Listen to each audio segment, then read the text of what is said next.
قطب در واقع جذب توریست برای کشور و نشون دهنده این که بتونه از لحاظ به جایی که روی اقتصادش روی اقتصاد از لحاظ اقتصادی برای کشور خیلی مهمه، اقتصادش روی نفت و چیزای دیگه پایه‌گذاری کنه. مثلا اطلس گردشگری اطلسی که خیلی سعی کرده که جاهای دیدنی تاریخی و باستانی ایران رو با نقشه‌های خیلی زیبا، قشنگ و آمار خیلی دقیق ارائه بده که خیلی راحت اگه کسی برنامه‌ریزی کشور بخوام مثلا جذب توریستی که گردشگر بکنن از این اطلس استفاده کنن و ببینن که چه جاهایی که میتونه جذب بیشتری از این گردشگر داشته باشه. این موضوع خاص خودشه. یا حتی راجع به جمعیت که هر 10 سال یک بار توی کشور آمارگیری میشه و بعد از اون تهیه اطلس به دوش سازمان نقشه برداریه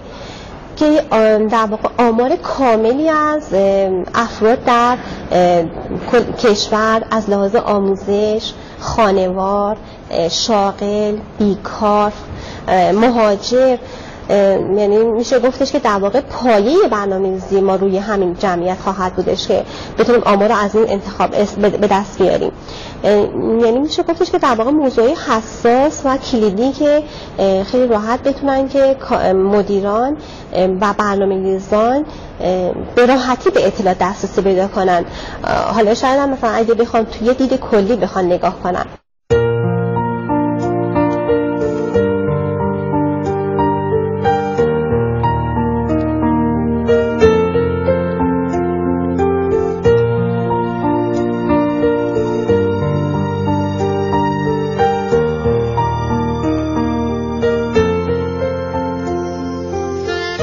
در فاز اول این طرح ما یک جلد اطلس عمومی ایران رو تهیه کردیم که در 4 فصل طبیعی، سیاسی، جمعیتی و اقتصادی مد نظر قرار گرفت و کار شد. در مرحله بعد سال 1373 ما اطلس‌های تخصصی و موضوعی رو شروع کردیم که با استفاده از نمودارها و گزارشات و نقشه‌های بسیار مفصل از اطلس‌های تخصصی در سازمان تهیه شد. مجموعاً سازمان موفق شد که 20 اطلس بسیار مفید و با ارزش رو تهیه کنه و در اختیار دوستان و صاحب نظران قرار بده که اخیراً یک اطلس بسیار با اهمیت و پر ارزش که در تهیه اون از اساتید بسیار ارزشمند دانشگاه‌ها و اهل فن این رشته استفاده شد به نام اطلس تاریخ هست. واقعا تاریخ این مملکت رو به صورت بسیار مستند و بسیار مستدل ارائه کرده که میتونیم روش رجوع کنیم. اطلس حمل و نقل رو ما داریم، اطلس انرژی رو داریم، اطلس زمین‌شناسی داریم و اطلس‌های دیگری که به صورت تخصصی در سازمان نقشه‌برداری کار شده.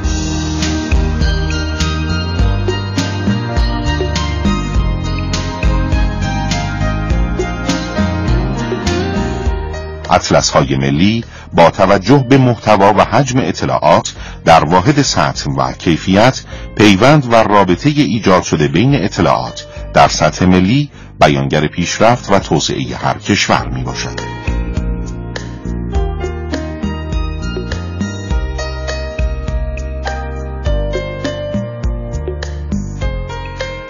یکی از اطلس‌هایی که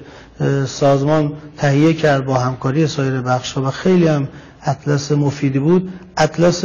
تاریخ بود که در واقع تو این اطلس سیر تحولات تاریخی کشور بر روی نقشه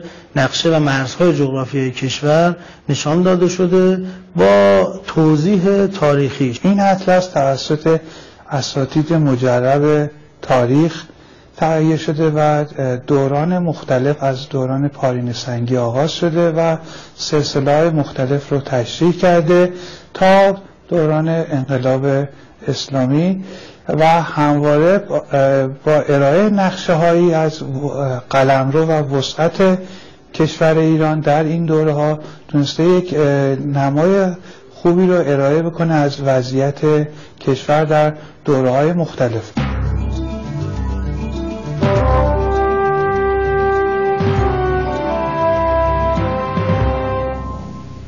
کشور ما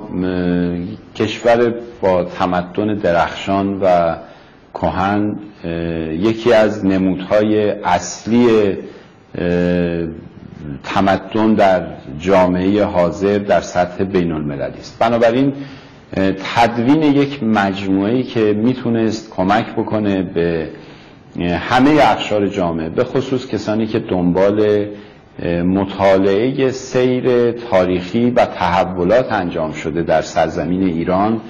طی سده‌های مختلف بودند، همیشه به عنوان یک دغدغه در قالب اطلس و در قالب یک مجموعه مدون پیش روی دستاندرکاران تولید نقشه و اطلاعات مکانی بوده و هست.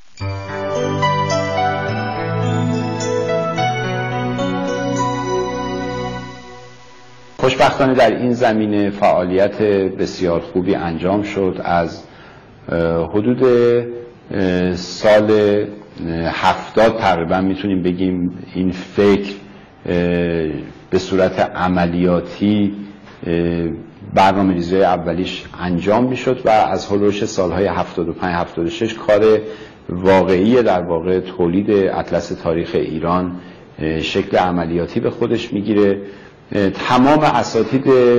برجسته دوران‌های مختلف تاریخ ایران که شخصیت‌های تراز اول دانشگاهی ما در دانشکده‌های مختلف در سطح کشور بودند، در تولید اطلس تاریخ ایران مشارکت کردند.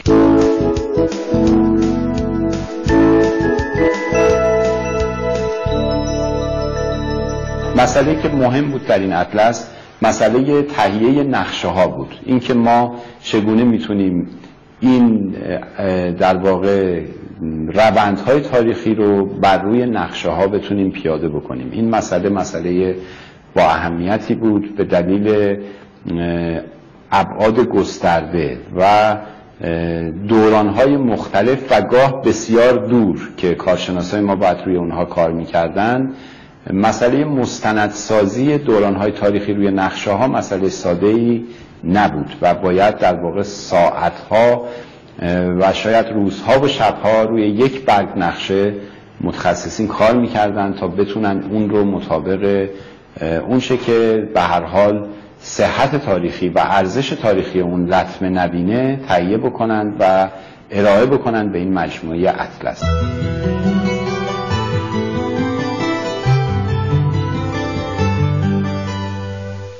از بعد فنی هم این اطلس قابل اهمیت هست. گاهی شما ممکن است یه مجموعی رو به صورت کتاب در اختیارتون بذارن. این کتاب شامل موارد تاریخی به علاوه مثلا نقاشی ها یا عکس هایی باشه که بیشتر جنبه باز تصویری و نقاشی دارن. این اطلس شامل نقشه هایی هست که این نقشه ها دقت های هندسی و مشخصات فنی درستی دارن. یعنی در واقع میتونیم بگیم که از زاویه فنی هم این اطلس حتی به لحاظ نقشه‌هاش قابل اهمیت، از لحاظ فنی به لحاظ اینکه چگونه اینها در کنار هم قرار گرفتند و چه عملیات کارتوگرافی و در واقع طراحی و ارائه در این مجموعه انجام شده هم این اطلس به عنوان یکی از دستاوردهای با ارزش در سازمان نقشه‌برداری ایران تولید و ارائه.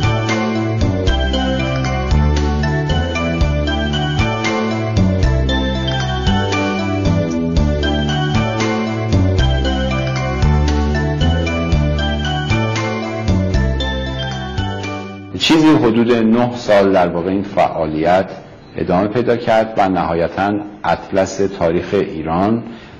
که از دوران پارینه سنگی تا عصر معاصر رو شامل میشه به عنوان یک مجموعه گرانبها و ارزشمند به جامعه کشور ما تقدیم شد. مجموعه‌ای که تهیه شد از نظر مستندات و مدارک تاریخی میتونیم بگیم یکی از معتبرترین مجلدهای موجود در کشور هست در زمینه روند و سیر تاریخ ایران. سازمان نقشه‌برداری کشور در حال حاضر ترجمه این اطلس رو به زبان انگلیسی در برنامه کاری خودش داره، اگرچه به خاطر تخصصی بودن موضوعات ترجمه کار راحتی نیست و با مشارکت یکی از دانشگاه‌های کشور، گروه‌های زبان یکی از دانشگاه‌های کشور، این اطلس در حال ترجمه به زبان انگلیسی است و امیدواریم به زودی شاهد چاپ اون باشیم که قطعا میتونه در سطح بین‌المللی ارائه خوبی باشه از وضعیت کشور ایران در دوره‌های مختلف.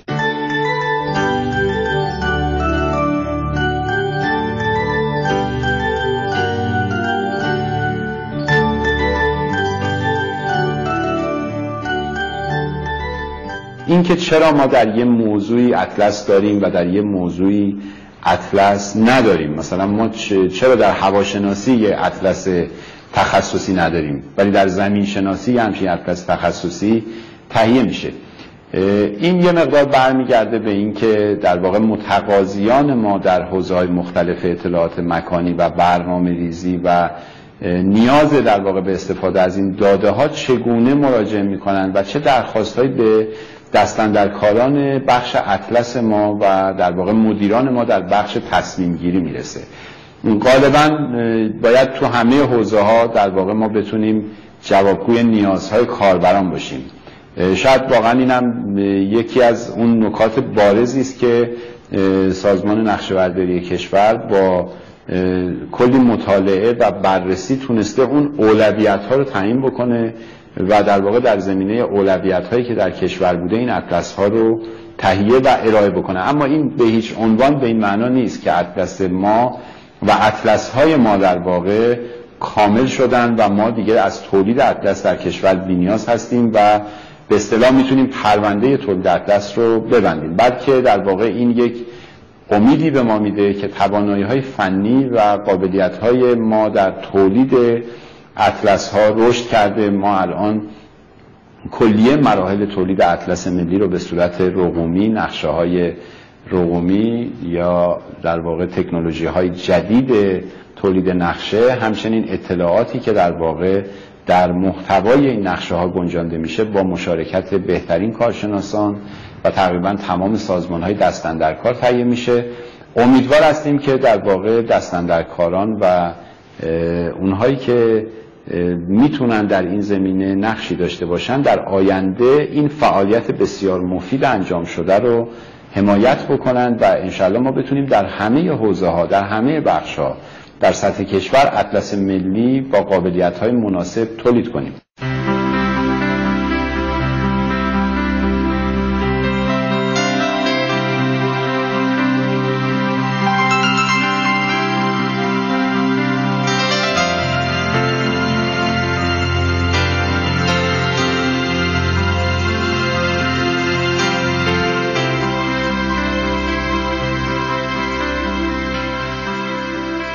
مسئله دیگه‌ای که در این اطلس ها هست بروز بودن اطلسه. به هر حال یه اطلسی زمانی تولید شده با یه داده‌هایی، با یه اطلاعاتی، بعد از مدتی این اطلاعات خب ارزش خودشون رو ممکنه از دست بدن به دلیل اینکه جامعه در حال تغییر هست. ما تونستیم از سال 1383 تا کنون یک جلد اطلس عمومی ایران رو بازنگری کنیم و 6 جلد در اطلس های تخصصی با اطلاعات جدید رو